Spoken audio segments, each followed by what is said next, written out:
Um rio abundante corria, e a vida deles corria, mas o rei jamais se curvava, seus lábios rachados, ressecados, sedentos, e o rio tão caudaloso, incomensuravelmente profundo.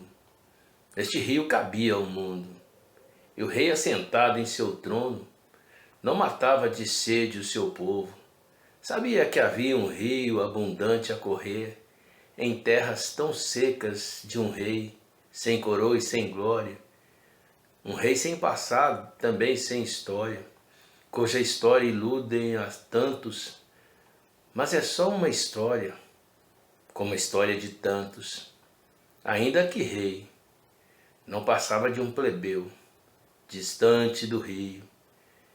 E o povo de vidas histéricas morria em cada risada que davam, sorrindo o triste engano, sem as águas do rio, enquanto seu ventre tão raso sem veio morria no meio, secava sua fonte, e a fonte da vida fluía em outro lugar.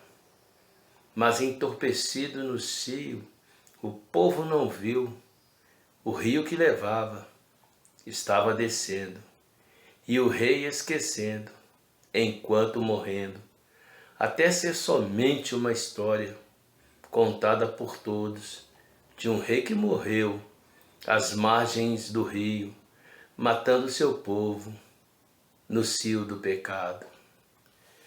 Bendito seja o nome deste Deus maravilhoso, chamado Jesus Cristo.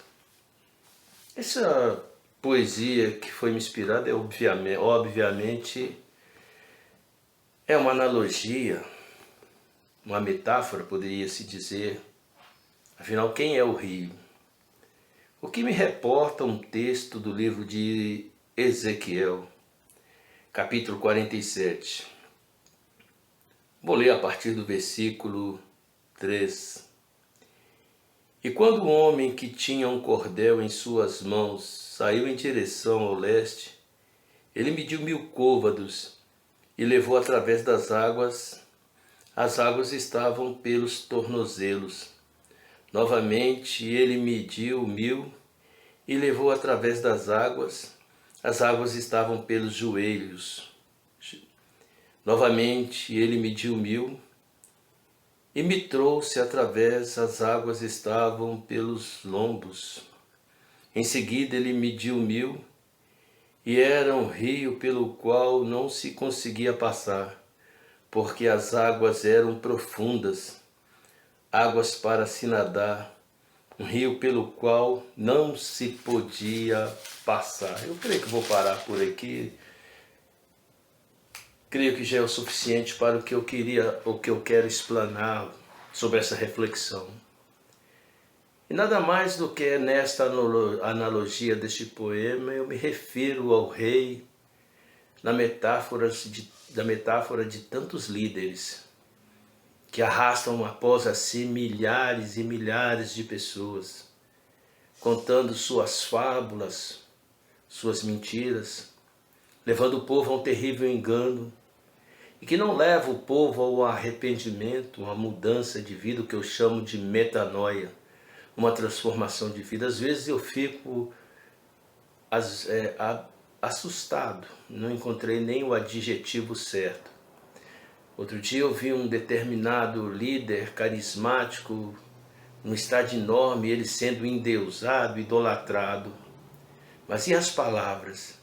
O que tem se dado a este povo para que eles possam saciar a sua sede? Por isso é que esse poema veio ao meu coração, nessa analogia falando do rio, do rei e dos plebeus. A grande realidade é que quantos estão às margens deste rio chamado Jesus Cristo? Faz algum tempo que eu não fui ao mar. E outro dia eu estava refletindo da última vez que estive no mar. Então parei para pensar, porque as ondas do mar são misteriosas, digamos assim. E essa é uma outra analogia por mim feita. Porque eu cheguei até as águas darem em meus joelhos, eu não sou louco? Não vou brincar com as ondas do mar. Aqueles que são mais corajosos, eu via pessoas indo longe. Via apenas a silhueta de alguns nadadores. Mais ao longe, alguns pescadores. Então eu parei para refletir. Então veio esse poema, não sobre o mar, mas sobre o rio. Mas como estou falando agora, neste momento, sobre o mar. Eu fui ao mar por algumas vezes, mas só fiquei à beira do mar. Mas se eu pudesse adentrar-me mais, quantos navios viajam e passam dias em meio ao mar? E mais ainda, quantos não são aqueles que através de submarino vão no mais profundo deste mar? E essa analogia, é claro, que eu poderia fazer, eu posso fazer, não é senão sobre aquele que, em se comparando ao Evangelho, sobre os propósitos maravilhosos do rio da vida, ou seja, sobre Deus, sobre o oceano do Espírito. Aí sim, vale a pena aprofundar-se. Quanto mais se aprofunda, mais se esquece do que está à orla do mar. Eu particularmente, só conheço o que está na beira do mar. Não consegui prescrutar no mais profundo do mar, ou mesmo em meio ao mar, mas nas coisas concernentes às Sagradas Escrituras. É necessário que se perca a vida, que se morra afogado no rio da vida. Convém que eu diminua e que ele cresça, é o que testifica nesse livro. Paulo deixa algo tão profundo escrito aos Gálatas no capítulo 2, quando ele disse, olha, já não vivo mais eu, mas Jesus Cristo vive em mim, e a vida que eu vivo nele, vivo pela fé.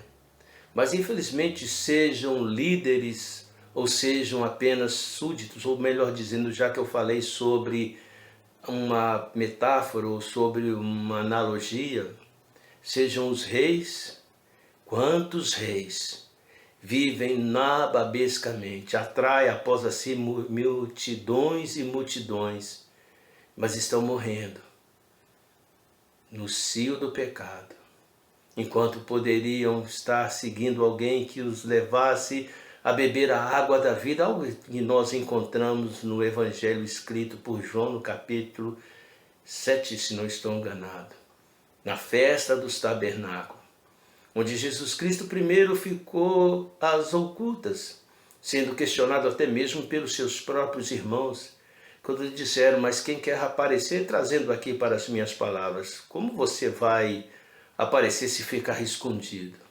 Só que Jesus esperou o momento certo para bradar e ecoar a sua voz, quando disse, aquele que tem sede, venha a mim e beba, como diz as Sagradas Escrituras, que de ti rios de água viva fluirão.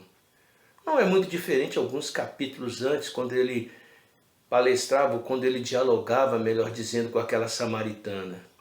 Quando ele falava sobre a água viva, haja vista que nesse capítulo 4 do livro de João, ele falava que importa que o Pai seja adorado em espírito e em verdade. Muitos estão indo após esses reis sem coroa, que vivem só das aparências. É o que o próprio Jesus diz, cegos levando outros cegos, atraindo outros cegos. Quando o propósito de Deus é que nós deixemos essa terra ressecada e mergulhemos no rio da vida, que nos leva à eternidade. E esse rio é Jesus Cristo.